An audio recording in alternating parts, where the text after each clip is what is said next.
Ladies and gentlemen, this is Mr. McConnell speaking, and I just can't tell you how supremely happy I am, and how I am so surprised, I should say stunned, that the Orange Menace, our beloved President Trump, hasn't been indicted and apparently won't be indicted by New York Southern District.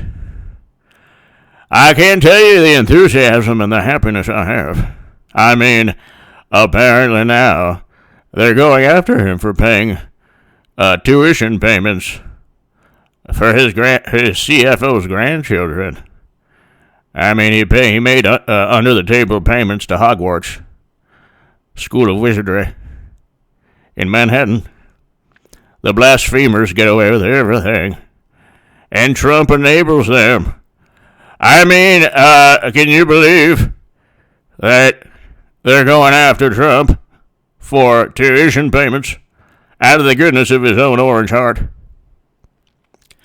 I just want to tell everybody that I am so supremely happy. I could cry. They have his tax returns. Couldn't they find anything? They found zero zips bupkis. Nada. I can't believe it. What more do we have to do? We already spread around a steel dossier, passed the dossier, and that didn't do anything.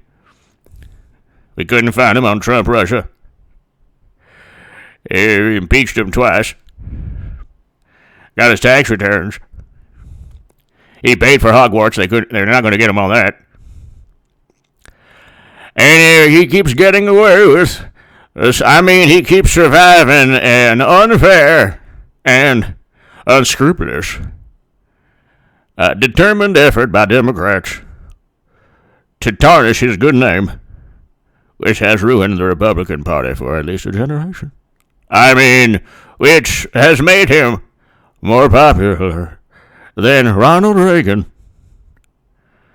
And ladies and gentlemen, the good name of Mitch McConnell will live in Kentucky, Lord, for all eternity, in a loving embrace of loyalty and fealty to Trump and everything that he stands for, which hopefully Democrats in New York can find some kind of crime he committed. You can call me if you want, Cyrus Vance. Call me. And just reach out to my staffer. And I'll tell you to just shove it where the sun don't shine. Because you will not try to remove Trump from 2024. Not with Mitchell McConnell protecting the Republican Party. Mitch McConnell out, ladies and gentlemen. I'm sorry I had to subject you to this. I had a couple of wonderful subscribers in my last segment that said, hey, do the Mitch McConnell voice again. And I need to start like some kind of channel just from Mitch McConnell or something like that. I don't know. But they can't find anything on Trump. I think that a lot of establishment or never-Trumpers or people like Mitch McConnell are perhaps unhappy. Perhaps the thing is, Republicans and Democrats have tried to silence a third party called Trump. When people say, oh, you're a Republican. I'm not a Republican, no. I don't like the Lincoln Project people like the wonderful Bill Kristol, who never saw an intervention or counterinsurgency conflict he disagreed with, has been wrong on pretty much every major foreign policy decision. Or people like the people I just mentioned have backed every failed foreign policy military endeavor, from Bush, Cheney, and Rumsfeld's horrendous foreign policy that destabilized an entire region of the world. And hit subscribe to this channel right now, ladies and gentlemen. Hit subscribe. Tell your friends about this channel where We're over 182,000 subs, and now we're like too short of 182,000. I mean, it's going to fluctuate. We're on our way to 200,000 subscribers. Ladies and gentlemen, it will be a great day when we reach 200,000 subs, and it'll be because of you. Tell your friends and family about this YouTube channel and H.A. Goodman's other channel below. If anything, if you want to hear a Mitch McConnell impression, this is the place to go. I do a good Bill Clinton. Oh my goodness, they couldn't find anything on Trump.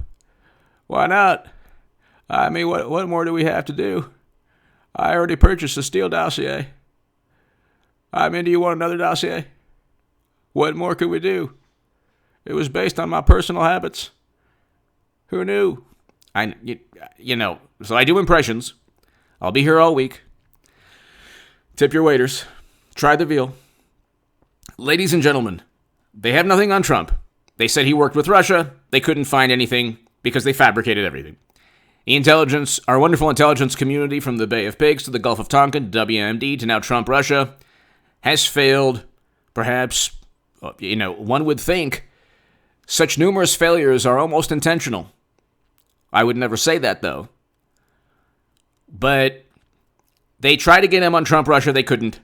They tried to get him on impeaching, or they got him in the first impeachment because the notion that he would investigate Biden was just too much for people to handle, even though President Obama and Republicans and everybody on the planet want to investigate Trump. They find nothing.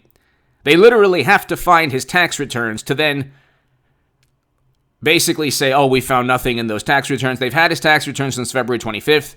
They found nothing directly pertaining to Trump because, guess what? He didn't commit any major, massive crimes.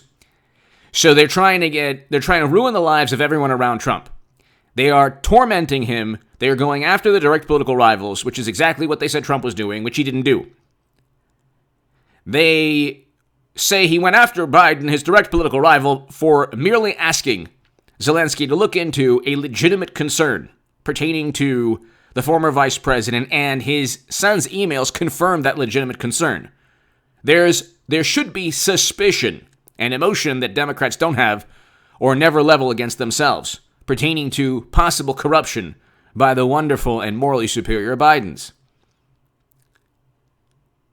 But the mere notion is blasphemy, do you understand? It's heresy. So they impeached him on that. But you better believe they're investigating and the walls are closing in, and we have him right where we want him. The Orange Menace, he's deranged. He's a horrible human being. And when I mentioned, the Lincoln Project and the other neoconservatives, these are people who are considered good Republicans, sensible Republicans. This is why I would never be a Republican. Because the sensible people who... we differ on policy, but at least we don't apologize for Trump. We're not a Trump apologist. Well, there's nothing to apologize for. His tweets or his rhetoric, which he should tone down, I agree, and which serves only to bolster the Democratic Party because they run on emotion and indignation and this absurd concept that they're morally superior. But words are not as important as actions.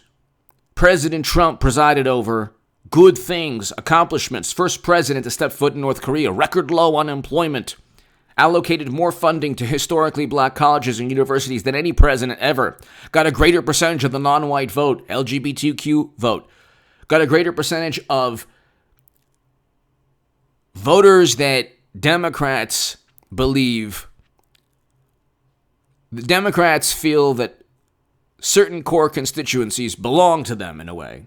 And you saw that with President Biden's despicable statement to Charlemagne the God. But Trump did better among a great many voters. He did good things. His accomplishments should speak louder than his words, but that's not the way public relations runs. And if you have top secret intelligence on private servers or 500 conflicts of interest or emails that actually point to all the corruption. No, we can't talk about those things. It's all about Trump. Well, then find something. Oh, well, he paid for his CFO's grandchildren's tuition. That's what it's come to. It went from Russia collusion to paying for someone's grandchildren's tuition.